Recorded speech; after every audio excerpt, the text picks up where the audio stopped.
புதிய ஜனநாயக முன்னணியின் ஜனாதிபதி வேட்பாளர் மைத்திரிபால சிறிசேன கலந்து கொண்ட கூட்டம் ஒன்று மருதானையில் நேற்று நடைபெற்றது.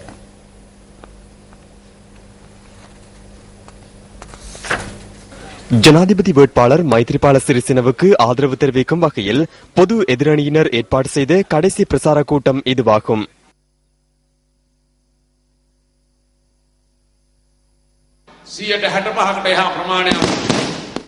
65 வீதத்திற்கும் மேற்பட்டவர்கள் ராஜபக்ச ஆட்சியை விரட்டியடித்து புதிய அரசாங்கம் ஒன்றை ஸ்தாபிக்க வேண்டும் என இன்று மிகவும் தெளிவாக தீர்மானித்தனர். ஆகையால் ஜனவரி 8ஆம் தேதி நடைபெறும் தேர்தல் நிறைவு பெற்று 9ஆம் தேதி காலையில் ராஜபக்ச ஆட்சியை நிறைவு செய்து புதிய அரசாங்கம் ஒன்றை நாம் ஸ்தாபிப்போம் என்பதை மிகவும் தெளிவாக உங்களிடம் கூறிக்கொள்கின்றேன்.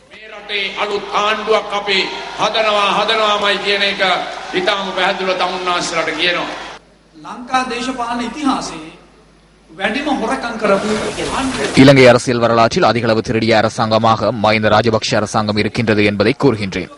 அரசாங்கம் இழைத்த குற்றங்கள், திருட்டுகள் என்பவற்றை கவனத்தில் கொண்டு புதிய அரசாங்கத்தையும் புதிய மாற்றத்தையும் நியாயமுள்ள சமூகத்தையும் கட்டியெழுப்புவதற்கு மக்கள் தயாராக இருக்கின்றனர். மஹிந்த ராஜபக்ஷவிற்கு மரியாதையுடன் கூடிய பிரியாவிடையை அளிக்க நாம் விரும்புகின்றோம். ஆகவே ஒழுக்கமாக தேர்தலை நடத்துங்கள், ஒழுக்கமாக அரசாங்கத்தை வழிநடத்துங்கள், நியாயமான தேர்தலை நடத்துங்கள்.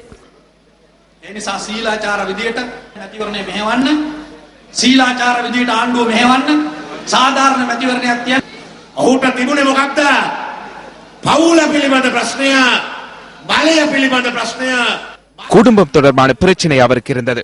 அதிகாரம் தொடர்பான பிரச்சனை, அதிகாரத்தின் மீதான பேராசை பிரச்சனை அவரிடம் இருந்தது. இவர் சர்வாதிகாரத்தை நோக்கி பயணத்தை ஆரம்பித்தார். எனவே பல்கலைக்கழக விரிவுரையாளர்கள் விரிவுரை மண்டபங்களிலிருந்து வெளியே வந்து கிடைத்துள்ள சந்தர்ப்பத்தை பயன்படுத்திக் கொள்ள வேண்டும் என்ற தீர்மானத்திற்கு வந்துள்ளனர்.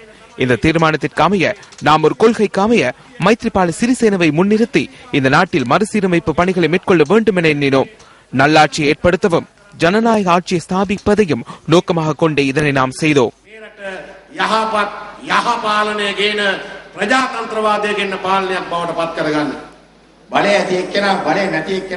அதிகாரம் உள்ளவர் அதிகாரம் இல்லாதவரிடம் பழி தீர்க்கின்றார். இந்த நாட்டின் ஆட்சியாளர் கீழ்த்தரமான செயற்பாட்டை பயன்படுத்துகின்றார்.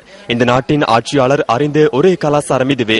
கொலை செய்யும் அரசியல் கலாச்சாரத்தை தடுத்தால் இந்த நாட்டின் ஆட்சியாளர் வீழ்ச்சி காண்பார். அவர் அரசியலை விட்டு செல்ல நேரிடும். அரசியலில் ஈடுபட்டுள்ள இந்த ஆட்சியாளருக்கு பணிவிடை செய்யும் குண்டர்கள் அனைவருக்கும் நாம் புனர்வாழ்வு அளிப்போம்.